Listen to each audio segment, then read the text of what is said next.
Good morning guys. तो हम लोग अभी डेफिनेशन सेक्शन डिस्कस कर रहे हैं और उसी में आगे हम लोगों ने मुझे लगता है हम लोगों ने जो डिस्कस किया था शायद वैल्यूएबल सिक्योरिटी के पास थे हम लोग, सेक्शन 30 के पास। तो वहां से हम लोग डिस्कशन शुरू करते हैं।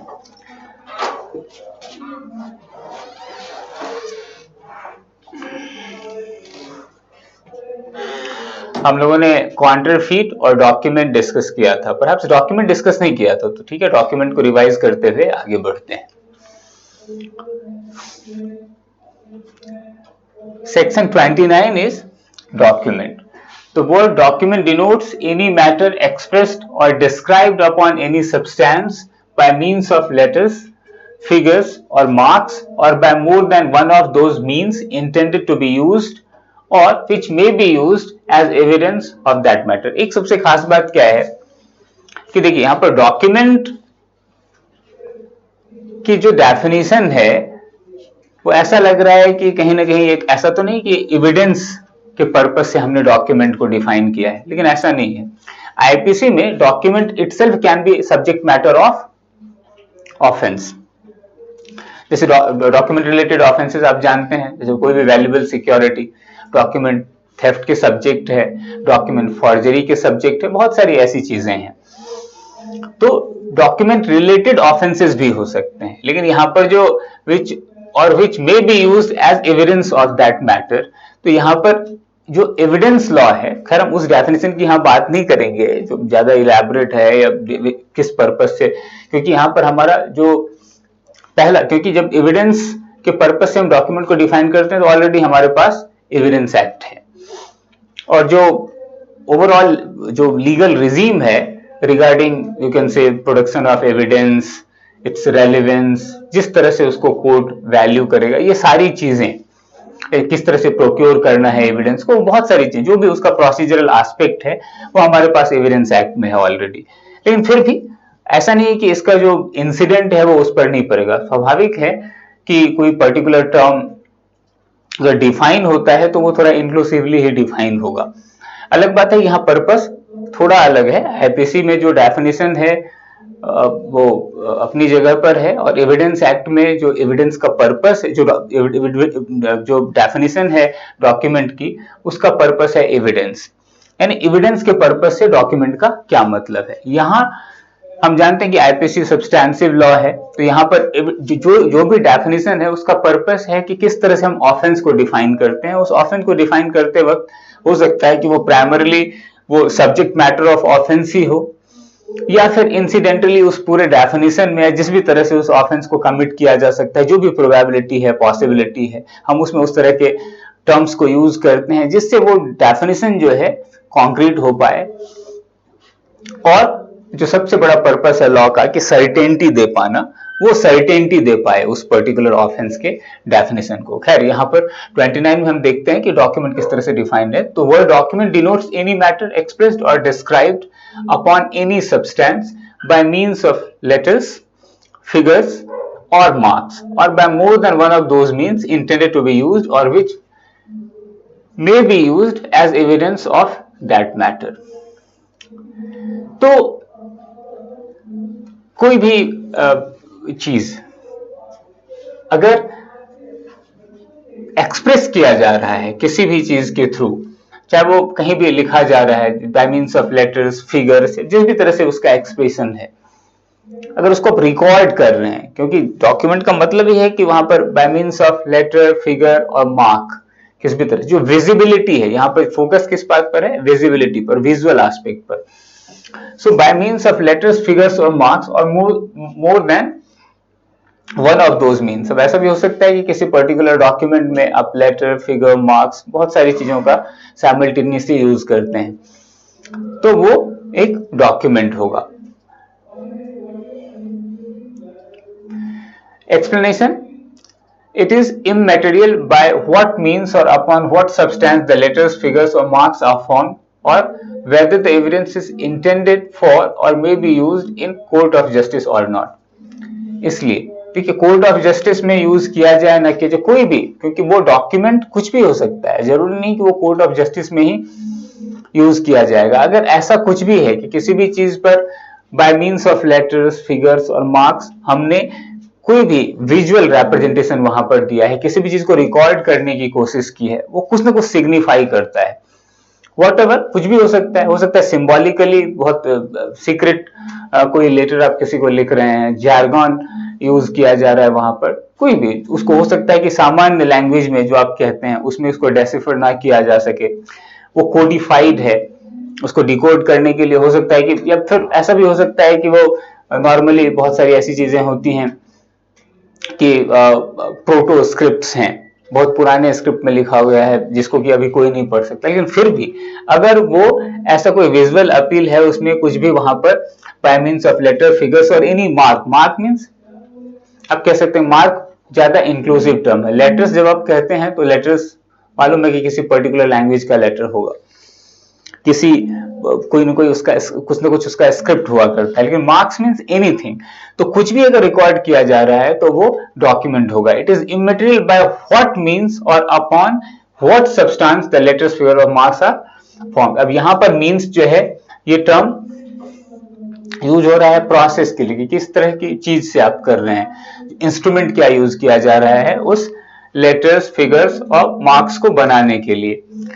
और वेदर द एविडेंस इज, यहां पर एक और चीज है, और upon what substance the letter, figures और मार्क्स आर फॉर्म, यानी ये इमेटेरियल है कि कौन सा प्रोसेस हम यूज कर रहे हैं, किस चीज के की मदद से हम वो लेटर, सब्सटेंस और जो मार्क्स हैं उसको वहां पर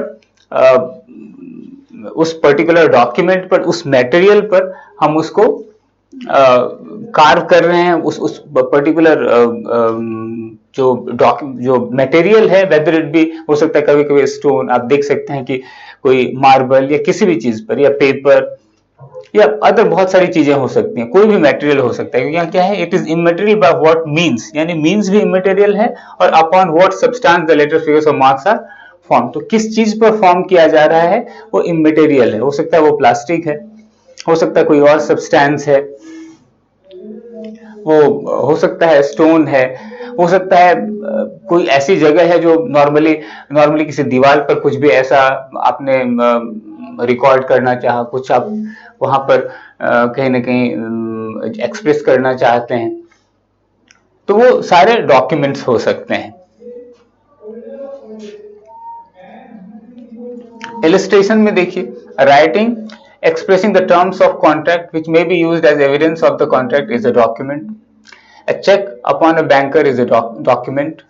Power of attorney is a document. A map or plan which is intended to be used or which may be used as evidence is a document. A writing containing directions or instructions is a document.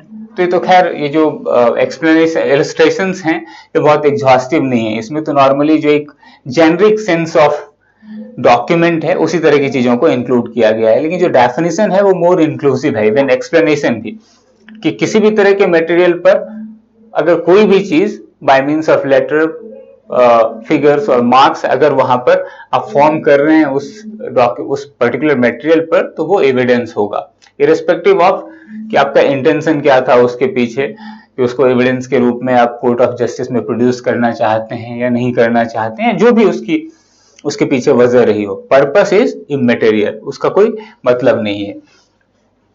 Explanation 2 देखते हैं, whatever is expressed by means of letters, figures और marks as explained by mercantile or other uses shall be deemed to be expressed by such letters, figures or marks within the meaning of this section, although the same may not be actually expressed.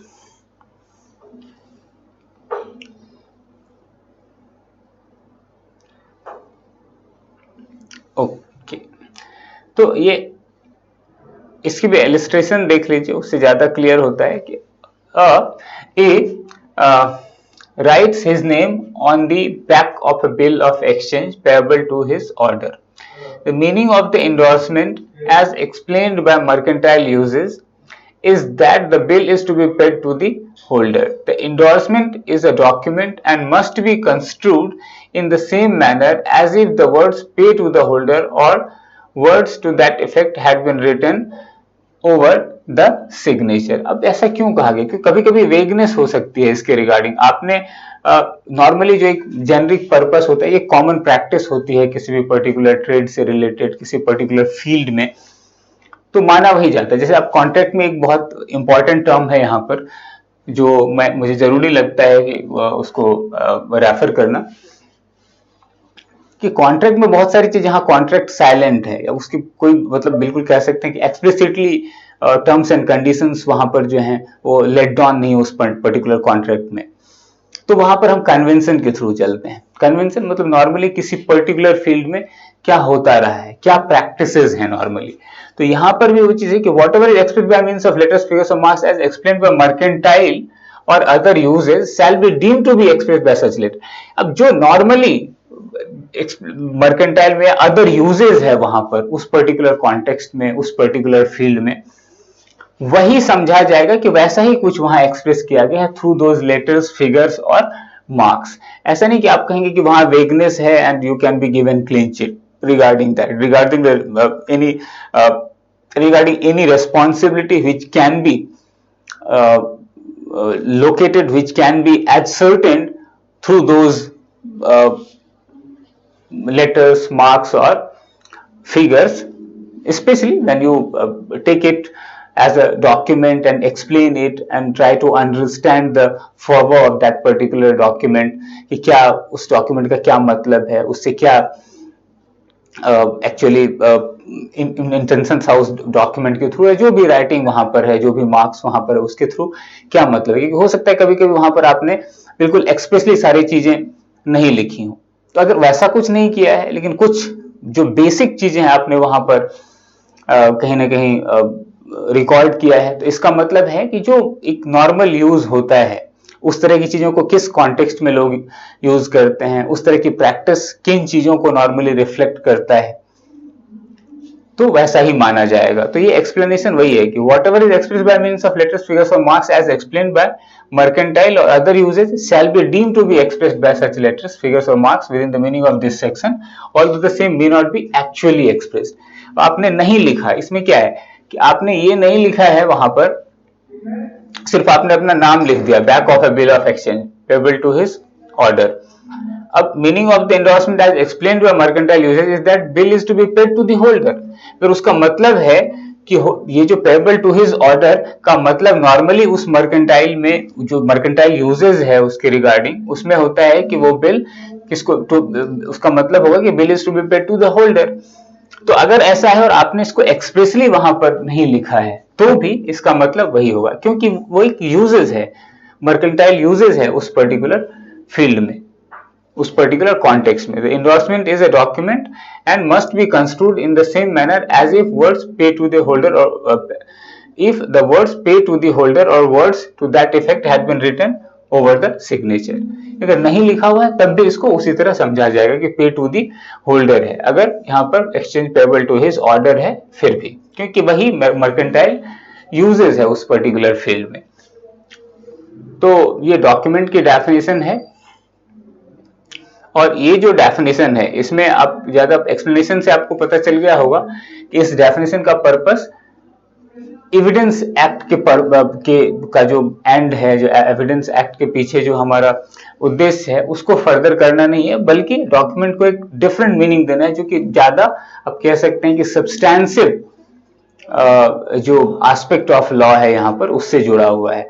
क्योंकि document से related बहुत सारे theft हो सकते हैं, चाहे वो bill of exchange हो या कोई भी चीज हो, इस तरह की जब इवन चेक ही है तो हो सकता है it can be subjected to theft, it can be subjected to extortion.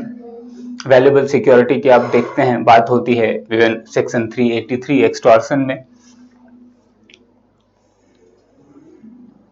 तो ये डॉक्यूमेंट की डेफिनेशन है। अब आते हैं इलेक्ट्रॉनिक रिकॉर्ड। क्योंकि नॉर्मली अब डॉक्यूमेंट के बाद इलेक्ट्रॉनिक रिकॉर्ड की बात इसलिए हो रही है, देखिए ये जो है खास करके 29A ये जो है 2000 में जाकर के ये इंट्रोड्यूस किया गया है यहाँ पर। आप जानते हैं 2000 में और एक बड़ा डेवलपमेंट हुआ है, खासकर अब जो इंफॉर्मेशन टेक्नोलॉजी एक्ट के बारे में जानते होंगे, तो स्वाभाविक है कि इंफॉर्मेशन टेक्नोलॉजी और बहुत सारे जो न्यू नॉवेल मीन्स हैं, खासकर जो इलेक्ट्रॉनिक एस्पेक्ट ऑफ डॉक्यूमेंट है कि पहले सिर्फ हार्ड कॉपीज होती थी, अब इलेक्ट्रॉनिक कॉपीज हो सकती हैं उसकी, तो इसलिए इस तरह के डेफिनेशन की जरूरत है यहाँ पर। तो electronic record, the words electronic record shall have the meaning assigned to them in clause T of subsection 1 of section 2 of the information technology act. तो ये आपसे ऐसा क्वेश्चन नॉर्मली पूछा जा सकता है कि यहाँ पर डिफाइंड है तो किसको रेफर करते हुए डेफिनेशन है। तो जो डेफिनेशन है, क्योंकि हर जगह उसको किसी भी चीज को हर जगह डिफाइन नहीं किया जा सकता, और स्वाभाविक है कि आईटी एक्ट एक बहुत कह सकते हैं कि कंसोलिडेटेड रिजीम है regarding information technology related things actually, even the means used in information technology regime, that particular field, that particular realm, तो उन सारी चीजों को वहां पर डिफाइन किया गया है। तो उस डेफिनेशन को रेफर करना it's easier than to have another definition, तो उसी डेफिनेशन को यहाँ पर रेफर किया गया है। 2000 में इंफॉर्मेशन टेक्नोलॉजी एक्ट आया और तभी ये थ्रू अमेंडमेंट इस पर्टिकुलर सेक्शन को यहाँ इंट्रोड्यूस किया गया है। अब आते हैं वैल्यूएबल सिक्योरिटी पर। आप जानते हैं कि डॉक्यूमेंट वैल्यूएबल सिक्योरिटी, ऐसे तो ऐसा इंक्लूसिव डेफिनेशन भी बनाया जा सकता था, लेकिन फिर भी तो वैल्यूएबल सिक्योरिटी अलग से डिफाइन किया गया है सेक्शन 30 में। अभी मैंने इसलिए उसका रेफर किया अभी डॉक्यूमेंट के डेफिनेशन के वक्त। अब देखिए नेक्स्ट डेफिनेशन वैल्यूएबल सिक्योरिटी की ही है। तो words valuable security denote a document which is और purports to be a document whereby any legal right is created, extended, transferred, restricted, extinguished, or released, or whereby any person acknowledges that he lies under legal liability or has not a certain legal right. तो valuable security क्यों है? Value किस चीज के regarding है? Value किस चीज की होती है? राइट्स, ड्यूटीज की। अगर आपकी राइट है, अगर करस्पॉन्डिंग ड्यूटी नहीं है, तो कोई वैल्यू नहीं है उस राइट की।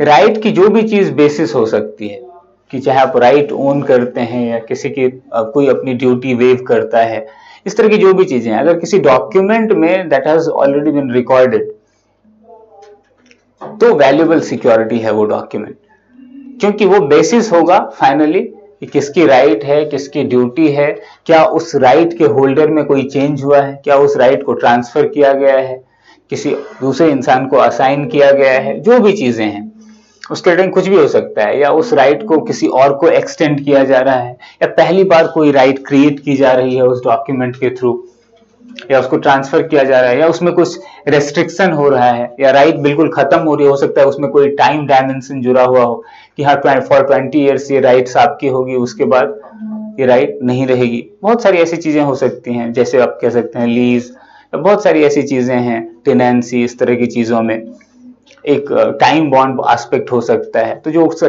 टेम्पोरल एस्पेक्ट है वो भी है, तो उसके बाद वो एक्सटिंग्विश हो सकती है।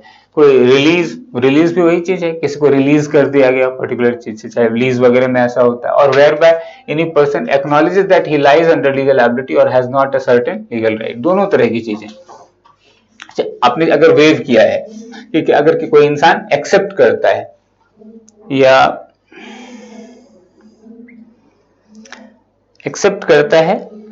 या किसी इंसान, कोई इंसान एक्सेप्ट करता है कोई ड्यूटी, या कोई इंसान वेव करता है अपनी कोई राइट। अब देखिए ये क्या है, ये है एक्सेप्टेंस ऑफ एक्नॉलेजमेंट कह सकते हैं, एक्सेप्ट करता है, एक्नॉलेजमेंट ऑफ राइट। अगर कहीं ना कहीं वो डॉक्यूमेंट जो है वो उसकी बेसिस है, या उसको रिकॉर्ड करता है उस पर्टिकुलर चीज को, या फिर वेवर है, has not a certain right. If somebody says whereby any person acknowledges that he lies under legal liability और has not a certain legal right, waiver of right. So दोनों ही case में इसके consequences हैं।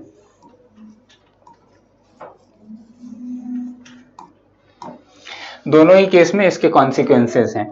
वो particular document, वो security valuable होगी, इसलिए क्योंकि किसी ने अपनी राइट, किसी की राइट क्रिएट हुई है, so for him that particular document is valuable. अगर किसी की राइट और किसी ने वेव की है तो स्वाभाविक है कि वहां पर जिसकी ड्यूटी है उसके लिए एक तरह का रिलीफ है। तो it can be a very valuable document, valuable security whenever any of them, either of them disputes that particular deal। तो इस केस में तो ये valuable security होगी। तो ये एक नॉर्मल डेफिनेशन है और बहुत ही रीजनेबल लगता है ऐसा डेफिनेशन। इसकी इलस्ट्रेशन भी आप देखिए कि rights his name on the back of a bill of exchange, as the effect of this endorsement is to transfer the right to the bill to any person who may become the unlawful holder of it. The endorsement is a valuable security। अब देखिए, अगर ऐसा है कि इसका कोई ऐसा consequence होने वाला है कि A writes his name on the back of bill of exchange, ये अपना नाम लिखता है बिल ऑफ एक्सचेंज के पीछे, as the effect of this endorsement is to transfer the right to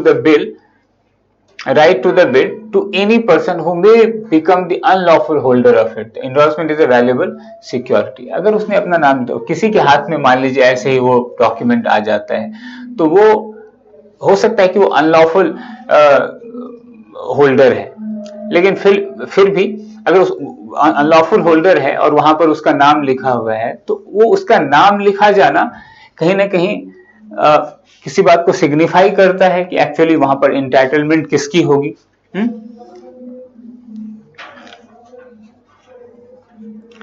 तो अगर ऐसा है कि कोई अनलॉफुली भी उस डॉक्यूमेंट को ले रहा है और वो नाम लिखा जाना इस बात को सिग्निफाई करता है कि वो जो है कहते हैं कि मतलब वो जो राइट टू ट्रांसफर है, endorsement is to transfer the right to the bill to any person who may become unlawful holder. यानी अगर कोई इंसान अनलॉफुल होल्डर बनता है, उस केस में भी ये लिखा जाना इस बात को सिग्निफाई कर रहा है, इस बात को रिफ्लेक्ट करता है कि उसको वो ट्रांसफर जा सकता है। ये इंडोर्स कर रहा है, वो लिखने का मतलब है कि ही इज इंडोर्सिंग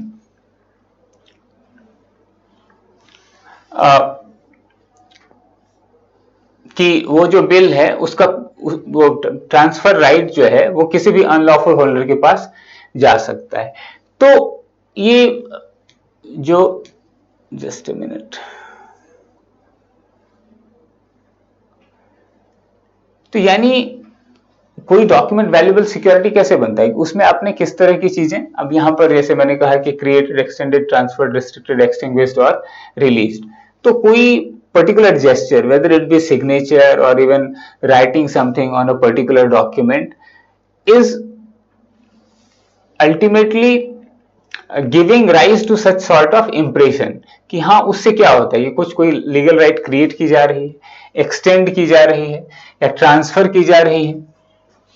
तो इस पर्टिकुलर इलस्ट्रेशन से कहीं ना कहीं यही रिफ्लेक्ट होता है कि A writes his name on the back of a bill of exchange, इन्हें अपना नाम लिख दिया है, वो लिखता है as the effect of this endorsement is to transfer the right to the bill to any person who may become the unlawful holder of it। The endorsement is a valuable security। अब ये क्या है, नाम लिखा जाना क्या है, endorsement है। किस चीज का इंडोर्समेंट है कि अगर ये इंडोर्समेंट है तो इसका मतलब क्या होगा, क्या इफेक्ट है इस इंडोर्समेंट का, वहां पर अगर वो अपना नाम लिखता है तो वो उसका इफेक्ट है कि the effect of the endorsement is to transfer the right to the bill. अब बिल की जो राइट है, बिल पर जो राइट होगा उस पर्टिकुलर बिल ऑफ एक्सचेंज पे, वो किसी भी पर्सन को जा सकता है, इवन जो अनलॉफुल होल्डर बनता है उसका, यानी लॉफुली उसको होल्ड नहीं करता वो किसी भी तरह से। आप नेगोशिएबल इंस्ट्रूमेंट में, आप इंस्ट्रूमेंट एक्ट में आप देखते हैं कि अनलॉफुल होल्डर कौन होता है, किस केस में उसकी क्या राइट्स हो सकती है। तो यहां पर सिर्फ इंडोर्समेंट की बात है, उस इंडोर्समेंट की वजह से वो वैल्यूएबल सिक्योरिटी हो गई है, क्योंकि उस इंडोर्समेंट का ऐसा इफेक्ट है कि एक अनलॉफुल होल्डर जो है वो भी उस बिल ऑफ एक्सचेंज के रिगार्डिंग का राइटफुल होल्डर हो सकता है। तो इसलिए एक वैल्यूएबल सिक्योरिटी है। क्यों? क्योंकि डेफिनेशन में है कि जो इंडोर्समेंट के थ्रू है या वहां कुछ भी जो भी आप उस पर लिखते हैं उसके थ्रू लीगल राइट को क्रिएट किया जा सकता है, एक्सटेंड किया जा सकता है, ट्रांसफर किया जा सकता है, रेस्ट्रिक्ट किया जा सकता है, या फिर फुल्ली एक्सटिंग्विश किया जा सकता है, किसी को किसी पर्टिकुलर लायबिलिटी से रिलीज किया जा सकता है। तो इसलिए वैल्यूएबल सिक्योरिटी होगी।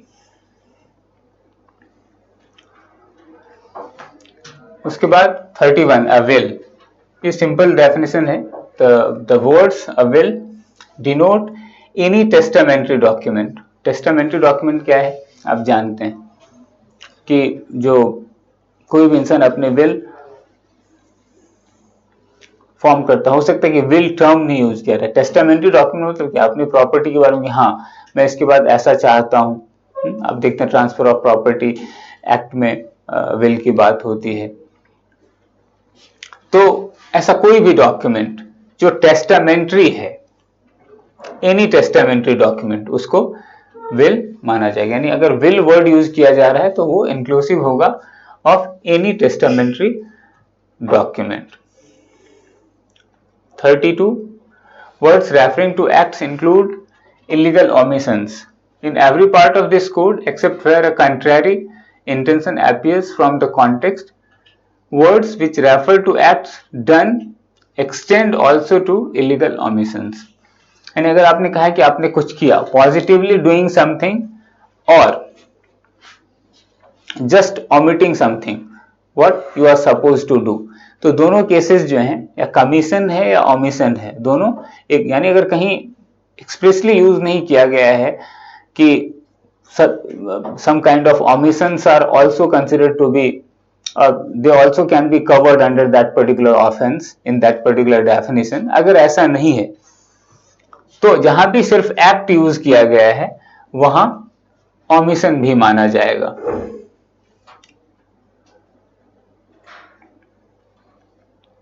यानी अगर सिर्फ एक्ट यूज किया गया है तो वो इंक्लूसिव है ओमिशन के लिए। यानी अगर कोई एक्ट प्रोहिबिट किया जा रहा है तो इसका मतलब है कि इलीगल ओमिशंस भी वहां पर प्रोहिबिट किए जा रहे हैं।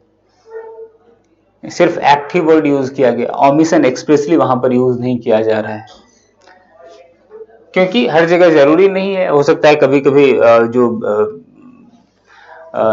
जो लेजिस्लेटिव ड्राफ्ट होता है या जब ड्राफ्टिंग होती है किसी पर्टिकुलर एक्ट की, तो हर जगह हर पर्टिकुलर टर्म में आप दोनों डायमेंशंस नहीं इंक्लूड करते हैं कि positively somebody is acting something, doing something, committing something, and somebody is just omitting to do something which he is supposed to do in that particular context on that particular occasion। तो इसलिए ये definition जो है बहुत जरूरी है कि act और ओमिशन दोनों एक सी चीज है। अगर प्रोहिबिट किया जा रहा है एक्ट को, मतलब वहां ओमिशन भी प्रोहिबिटेड है। 33 की बात करें, इसमें भी एक्ट ओमिशन की बात है। The word act denotes as well as series of acts, denotes as well as series of acts as a single act. The word omission denotes as well as series of omissions as a single omission। ये definition तो और भी simple है कि मतलब act means एक या दो या उससे ज्यादा या सीरीज ऑफ एक्ट्स। तो ठीक है, जरूरी नहीं कि आपने एक्ट के बदले एक्ट के बाद वहां पर अपेंड किया है सीरीज ऑफ एक्ट्स भी। ओमिशन अगर आपने रेफर कर दिया किसी पर्टिकुलर डेफिनेशन में किसी पर्टिकुलर ऑफेंस को डिफाइन करते हुए, तो ये जरूरी है कि आप वहां पर ये भी लिखें कि series of omissions are also covered under that particular definition.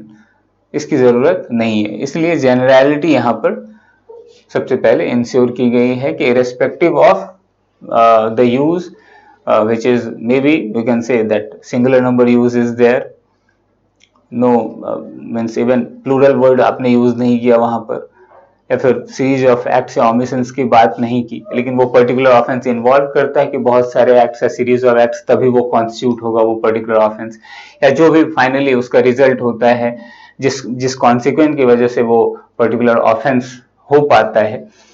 अगर वो एक एक्ट से नहीं बल्कि बहुत सारे एक्ट या सीरीज ऑफ एक्ट से कहीं ना कहीं उसका रिजल्ट हो रहा है, तो उस केसेस में जो है कोई कंफ्यूजन ना हो, इसलिए single act as well as series of acts, और सिंगल ओमिशन और सीरीज ऑफ ओमिशंस। अब आते हैं, ये बहुत इंपॉर्टेंट डेफिनेशन है 34। Acts done by several persons in furtherance of common intention.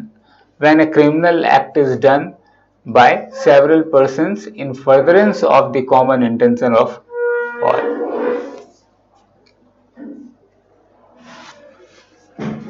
So when a criminal act is done by several persons in furtherance of common intention of all, each of such persons is liable for that act in the same manner as if it were done by him alone. देखिए यहाँ है क्या, सबसे पहले इसकी heading क्या है, acts done by several persons in furtherance of common intention. So common intention है वहां और बहुत सारे लोग इन्वॉल्व हैं। अब ये स्वाभाविक है कि अगर कोई ऐसा काम है कॉमन इंटेंशन से करना है, उस काम को अंजाम देना है और उसमें बहुत सारे लोग अलग अलग काम करते हैं, तो हो सकता है कि प्राइमा फेसी आपको लगे कि किसी एक इंसान ने उस काम को अंजाम दिया है, जो फाइनल रिजल्ट है उसका, लेकिन everybody did something, they first entertain common intention for that.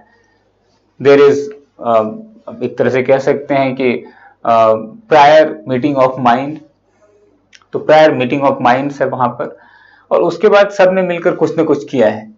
जरूरी नहीं कि वो सारे ओवर्ट एक्ट्स हों, कुछ न कुछ सबने किया है, उसको फर्दर किया है उस काम को करने के लिए। तो जो सारे लोग हैं, उस पर्टिकुलर जो रिजल्ट होगा उस काम का, उसके लिए सारे लोग बराबर लायबल होंगे, इस तरह से कि जैसे उसने अकेले ही उस काम को अंजाम दिया है। डेफिनेशन ये कहते हैं कि when a criminal act is done by several persons, so criminal act is done by several persons in furtherance of common intention, act is done by several persons.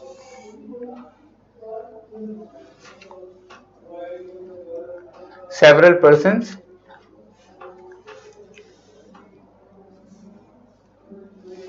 and then in furtherance of common intention of all, each of such persons is liable for that act in the same manner as if it were done by him alone.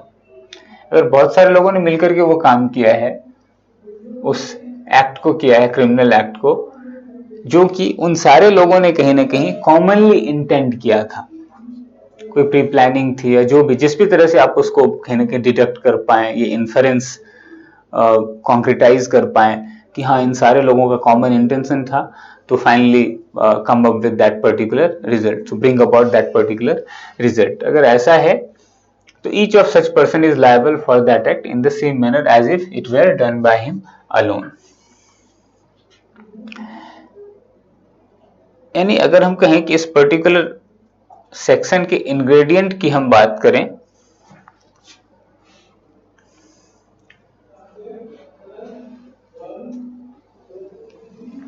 तो हम क्या कह सकते हैं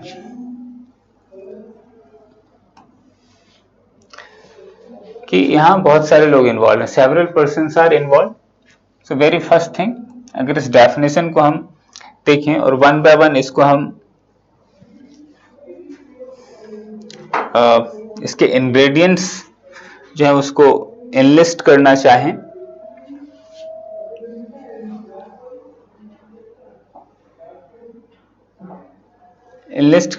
तो हम क्या देखते हैं कि when a criminal act is done by several persons, तो डन बाय सेवरल पर्सन्स, तो पहली चीज क्या है, it's to be done by several persons.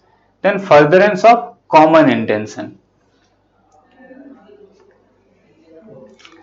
criminal act is done by several persons in furtherance of common intention of all, each of the persons is liable for that act in the same manner as if it were done by him alone। तो क्या क्या चीजें इसमें देखते हैं, पहली चीज कि criminal act is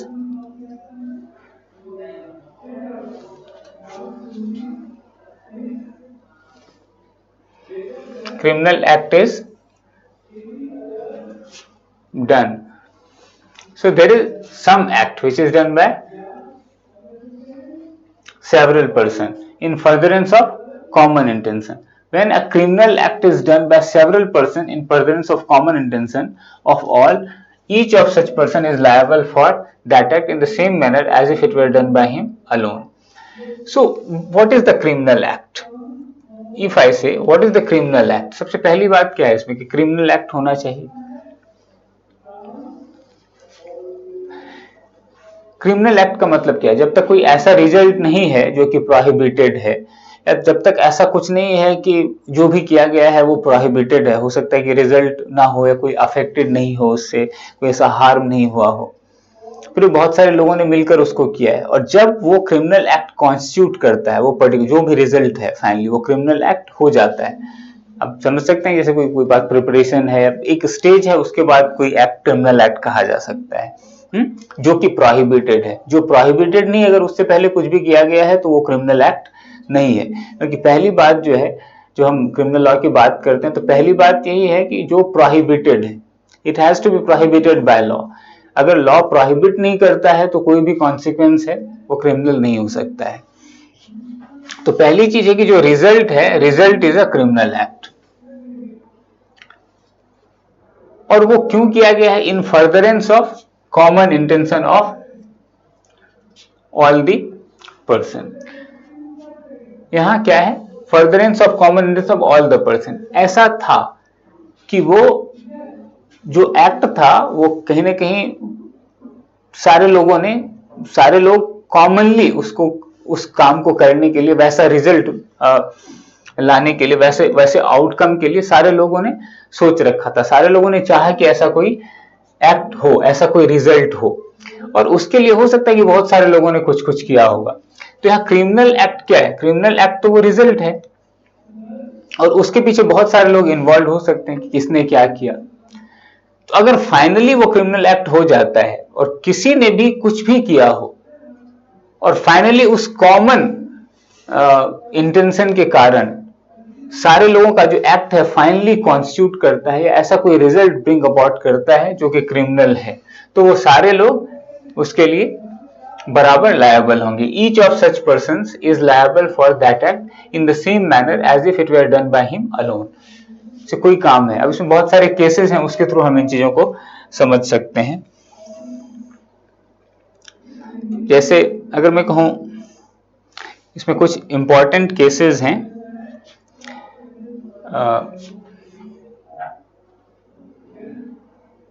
खासकर एक बहुत इंपॉर्टेंट केस है बरेंद्र कुमार घोष वर्सेस किंग एम्पायरल.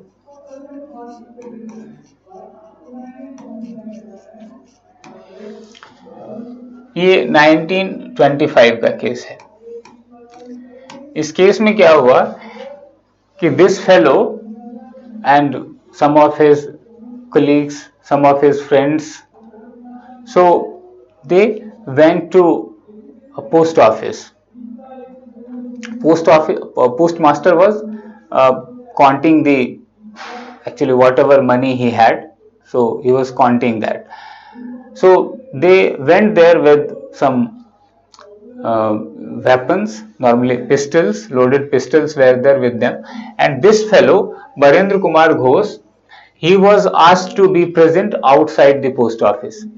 उसको कहा कि पोस्ट ऑफिस के बाहर आप खड़े रहें, किसी भी पर्पज से. हो सकता है कि बहुत लोग आए हैं तो आप हल्ला मचा देना, या कुछ भी हमें कुछ ऐसा सिग्नल देना कि हम वहां से भाग सकें, अब जो भी चीज है.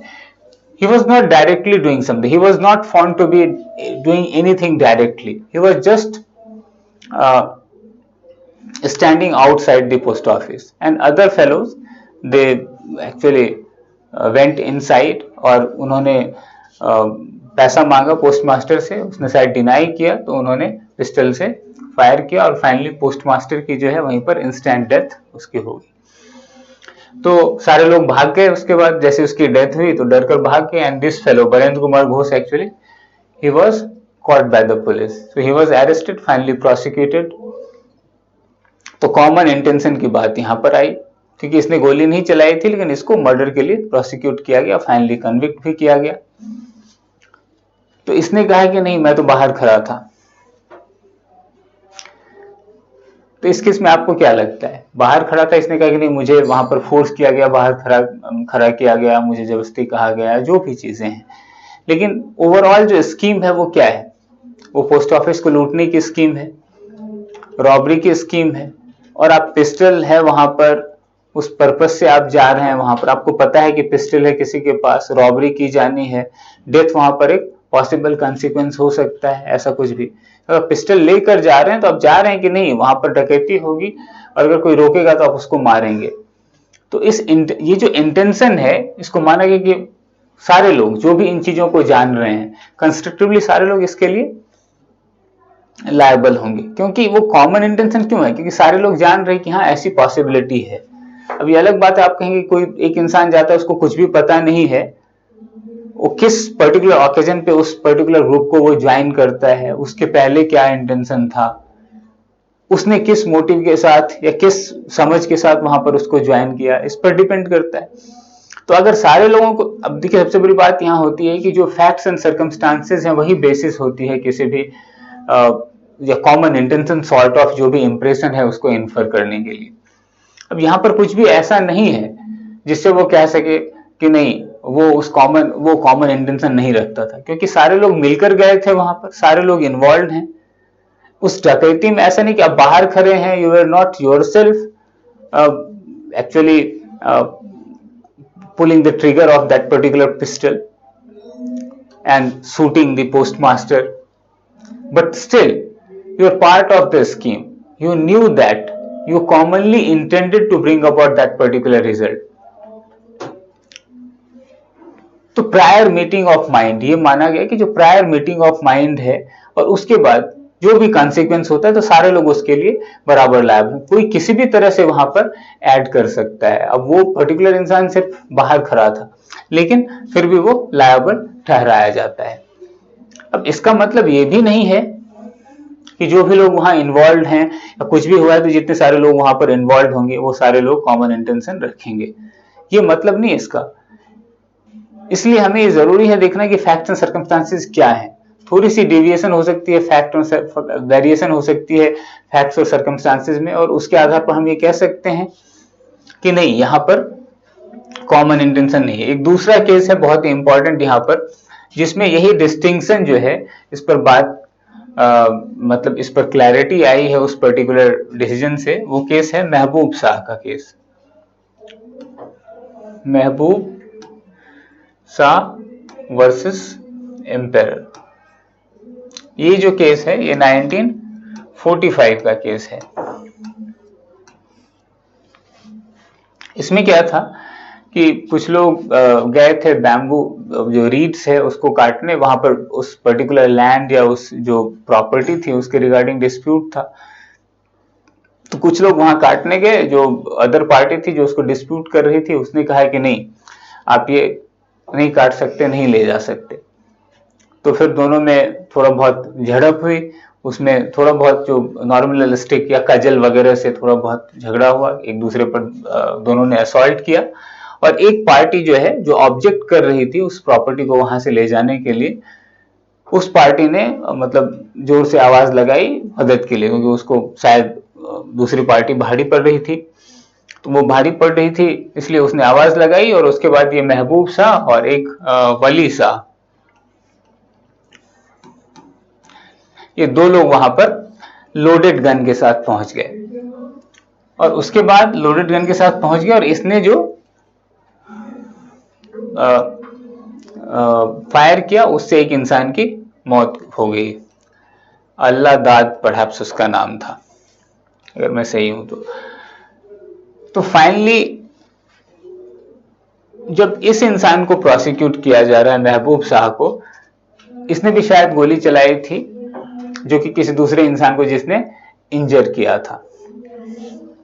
खैर वो जो है फाइनली बात है कि इसके डेथ की वजह से कि यहां कॉमन इंटेंशन था या नहीं।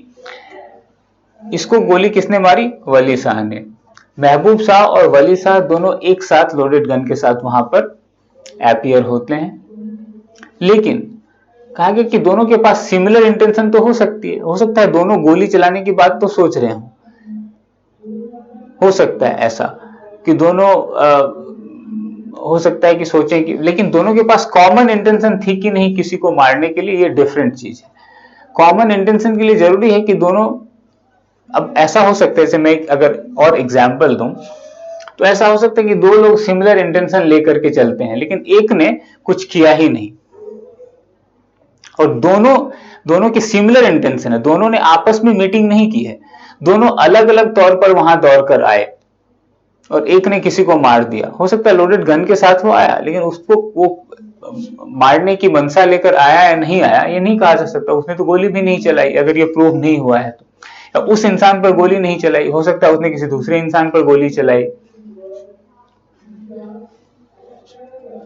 तो अगर कहीं इन सारे सर्कमस्टांसेस से ये पता नहीं चलता है कि कोई प्रायर मीटिंग ऑफ माइंड थी, ये जरूरी नहीं कि वहां कोई बहुत कह सकते हैं कि एक लार्ज गैप हो प्रायर मीटिंग ऑफ माइंड, या मतलब इस प्लानिंग और फाइनली एक्सक्यूशन के बीच में। लेकिन अगर ऑन द स्पॉट भी ऐसा कुछ होता है, सडनली इस तरह का कॉमन इंटेंशन डेवलप होता है, अगर ऐसा कोई भी फैक्ट सर्कमस्टांसेस नहीं है जो ऐसा कुछ इंडिकेट कर पाए, तो फाइनली नहीं माना जाएगा कि वहां कॉमन इंटेंशन था। क्योंकि अब सबसे पहली बात जानते हैं कि क्रिमिनल लॉ में जो स्टैंडर्ड ऑफ प्रूफ है वो क्या है, वो है बियॉन्ड एनी रीजनेबल डाउट। वो बैलेंस ऑफ प्रोबेबिलिटी नहीं है, वो प्रोबेबल सर्कमस्टांसेस या प्रोबेबिलिटी की बेसिस पर आप किसी को कन्विक्ट नहीं कर सकते। तो इस केस में माना गया कि नहीं, महबूब शाह जो है उसकी कॉमन इंटेंशन थी या नहीं थी, ये क्वेश्चन था। और इस पर फाइनली जजेस ने जो सबसे बड़ी बात कही वो ये है कि common intention is different from,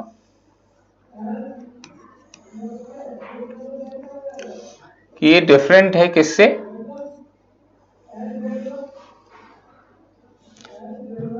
similar intention से।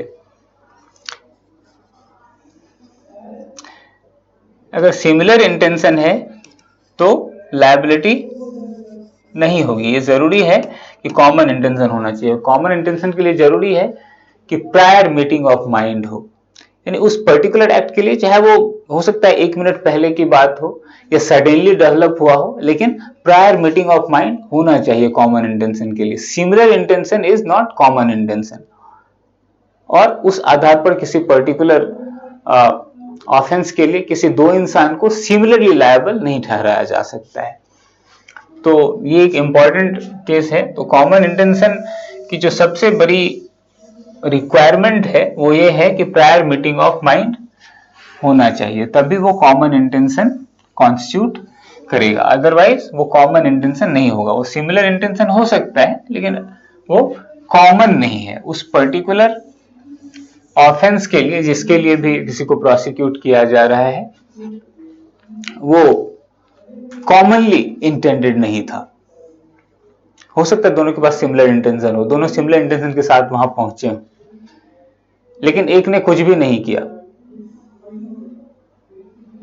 अब यहां एक और डिस्टिंक्शन की बात आती है कि क्या ओवर्ट एक्ट जरूरी है, कि कोई ओवर्ट एक्ट करे तभी वो इंसान लायबल है।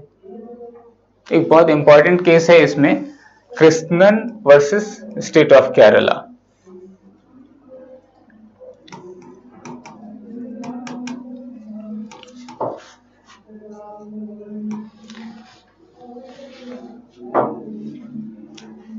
इस केस में क्या हुआ कि दो ब्रदर थे, एक ब्रदर ने दूसरे ब्रदर को मार डाला, यानी जो उस ब्रदर को मारा जाता है तो उसका नेफ्यू और उसका ब्रदर, उसका ब्रदर और उसका नेफ्यू, दो लोग एक्यूज्ड हैं, दोनों साथ साथ वहां पहुंचते हैं। और ये जो कृष्णन है, ये नेफ्यू है, इसने भी एक नाइफ से उस पर असॉल्ट किया और शायद थोड़ी बहुत इंजरी हुई, तब तक किसी दूसरे इंसान ने उसको पकड़ लिया और उससे नाइफ छीन लिया। अब उसका जो ब्रदर है उसने फिर दूसरे वेपन से उस पर असॉल्ट किया और वो मर गया। तो अब ये कृष्णन जो है, इसका एक्ट जो है फाइनली, इसने जो भी ब्लो किया, चाहे वो चाकू से किया, जिस भी चीज से किया, उससे उस इंसान की डेथ नहीं हुई। हो सकता है वो ग्रीवस हर्ट होता। अब उसकी कॉमन इंटेंशन थी या नहीं थी, ये कैसे पता चलेगा? उसके ओवर्ट एक्ट से हम क्या समझेंगे? क्या उसका ओवर्ट एक्ट जो है वो वो ऐसा दर्शाता है कि when he wanted to kill that particular person और both wanted to kill that particular person, एक ने तो उसको मार दिया, एक के ब्लो से वो इंसान मारा चला गया, दूसरे के ब्लो से वो इंसान दूसरे का ब्लो जो है वो पूरी तरह आप कह सकते हैं कि एक्सक्यूट नहीं हो पाया, वो ब्लो फाइनली जो है वो उसका इफेक्ट जो है डेथ नहीं है, क्योंकि उसके हाथ से नाइफ छीन लिया जाता है। तो इस केस में कोर्ट ने कहा कि अगर उसका ओवर्ट एक्ट नहीं है, उस ओवर्ट एक्ट को आप एट्रीब्यूट नहीं करेंगे कि उसकी किलिंग जो है, उसका डेथ जो है उस ओवर्ट एक्ट को एट्रीब्यूट किया जाए, इवन इन दैट केस आप मान सकते हैं कि हाँ कॉमन इंटेंशन है, क्योंकि दोनों मिलकर चाकू लेकर आ रहे हैं, दोनों ने मिलकर चाहा होगा कि उसको मार डालें, दोनों के हाथ में चाकू है, एक ने असॉल्ट किया, उसकी चाकू छीन ली गई, उसने कुछ नहीं किया होता मान लेते हैं, हो सकता है वो साथ ही होता, दोनों मिलकर दौड़कर आ रहे हैं, एक चाकू मार रहा है, एक हो सकता है पकड़ ही ले किसी को, चाकू मारने वाले को मोटिवेट ही कर रहा है, एबेटमेंट भी एटलीस्ट हो सकता है, एबेटमेंट उस केस में है कि किसी ने किसी से मरवाया, दोनों मिलकर आ रहे हैं किसी को मारने के लिए, दोनों के पास एक तरह के वेपन है, दोनों पहले से वहां पर आ रहे हैं, ऐसा नहीं है कि दोनों सडनली अलग अलग जगह से आए, एक साथ आ रहे हैं। तो ये जो फैक्ट्स एंड सर्कमस्टांसेस हैं, इससे पता चलता है कि उनके पास एक जो इंटेंशन था, ओवर्टली हो सकता है कि किसी ने कोई एक्ट किया हो, किसी का एक्ट एक पर्टिकुलर कॉन्सिक्वेंस कॉज नहीं करता है, कॉज इफेक्ट रिलेशनशिप दोनों में डिफरेंट हो सकते हैं, बट फाइनली जो डेफिनेशन है वो क्या है कि इन furtherance of common intention several persons are doing that particular criminal act is consequence of act of several person in furtherance of common intention। तो कोई भी इंसान, वहां जितने लोग इन्वॉल्व होंगे, अगर हम सेवरल पर्सन की बात करें, उनके अलग अलग काम हो सकते हैं। तो कृष्णन केस में ये बताया कि ओवर्ट एक्ट जरूरी नहीं है कॉमन इंटेंशन को एस्टैब्लिश करने के लिए।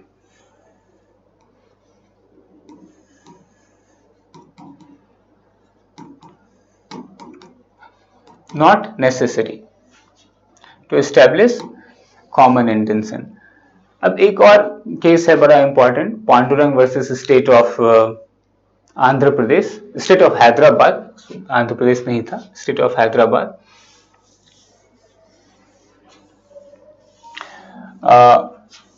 उसमें ये बताया गया कि एक मतलब ऐसा नहीं कि जो कॉमन इंटेंशन है वो बहुत, उसमें बहुत ज्यादा टाइम गैप चाहिए, जो भी commission of that criminal act है या जो ऑफेंस है और प्रायर मीटिंग ऑफ माइंड के बीच हो सकता है, ऑन द स्पॉट भी वो डेवलप हो सकता है कि अब चार लोग कहीं गए, they all didn't actually thought of doing that particular offense, which may be the consequence of you can say consequence after they reached that particular spot, when they started uh, from their home or whatever any place, they didn't thought about bringing about that particular result, but suddenly ऐसा कुछ होता है और सबको लगता है कि नहीं इसको मार डालो sort of, तो सडनली डेवलप हुआ, सारे लोगों ने ऐसा चाहा, किसी एक ने मार दिया, तो भी वो कॉमन इंटेंशन हो सकता है। ये जरूरी नहीं है कि उस प्रायर मीटिंग ऑफ माइंड को आप एक टाइम फ्रेम में या उसका एक आप कह सकते हैं कि बहुत ही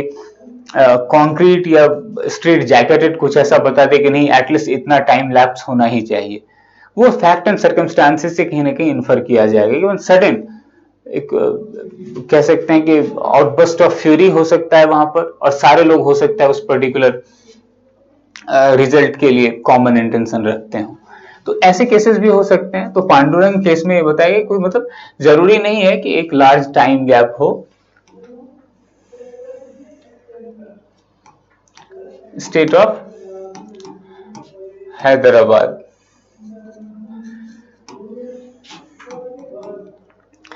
लार्ज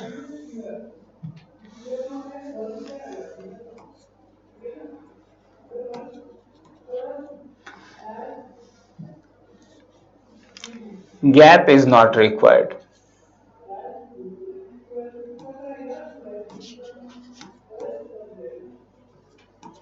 इज नॉट रिक्वायर्ड। तो ये भी जरूरी नहीं है।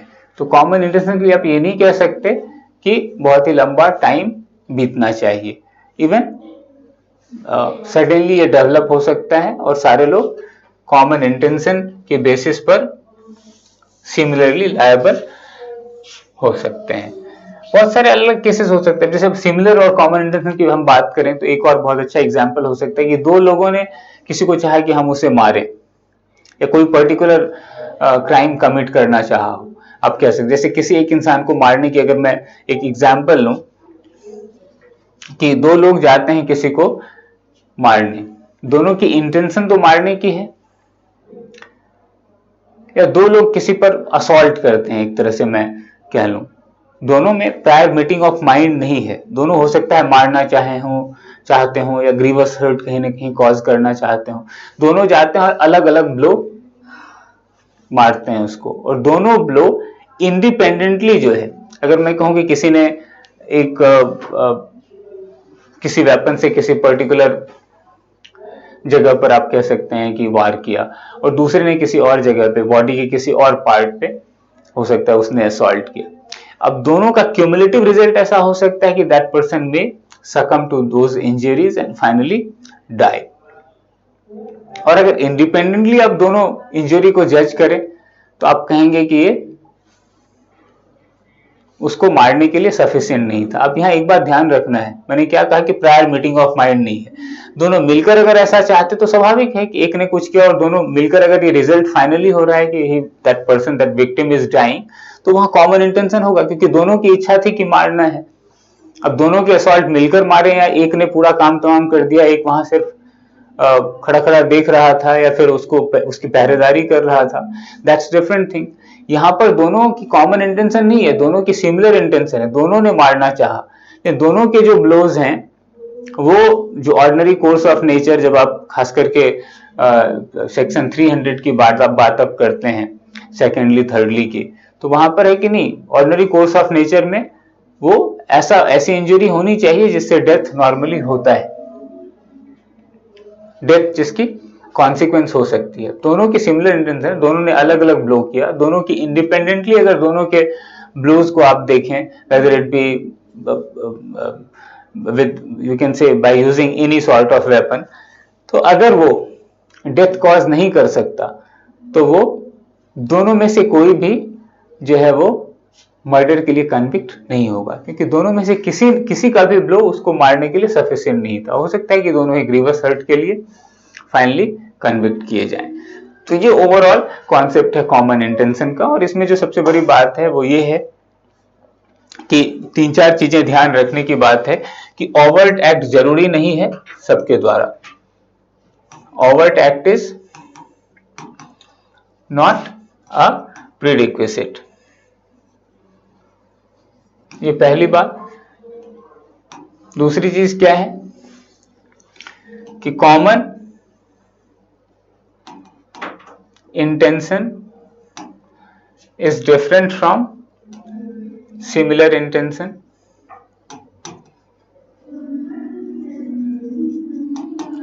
ये सबसे जरूरी बात है। तो इन दो चीजों पर ज्यादा ध्यान रखने की जरूरत है कि ओवर्ट एक्ट जरूरी नहीं है, और कॉमन इंटेंशन और जो सिमिलर इंटेंशन है वो दोनों अलग अलग चीजें हैं। सिमिलर इंटेंशन के लिए आप किसी रिजल्ट के लिए दोनों इंसान को उस रिजल्ट के लिए आप लायबल नहीं ठहरा सकते जब तक दोनों इंसान के जो एक्ट्स हैं वो कहीं ना कहीं वैसे नहीं है जो वैसे results normally ordinary course of nature में अगर उसका कोई ऐसा इफेक्ट होता है। अगर दोनों लोगों के जो एक्ट हैं वो इसके लिए सफिशिएंट नहीं है तो दोनों लोग लायबल नहीं हो सकते हैं कॉमन इंटेंशन के लिए। दोनों लोग सिर्फ सिमिलर इंटेंशन रखने वाले कहे जा सकते हैं, उनकी कॉमन इंटेंशन नहीं है जो फाइनली आउटकम है उस पर्टिकुलर एक्ट का, क्योंकि ऐसा कोई फर्दरेंस उस कॉमन इंटेंशन को फर्दर करते दोनों ने अपना काम नहीं किया है। दोनों ने इंडिपेंडेंटली किया, इसलिए दोनों अलग अलग अपने अपने एक्ट के लिए लायबल होंगे, न कि जो फाइनल रिजल्ट है उसके लिए कॉमन इंटेंशन रखने के लिए लायबल होंगे। तो ये पूरी बात होगी कॉमन इंटेंशन के रिगार्डिंग। आज की क्लास हम लोग यहीं खत्म करते हैं।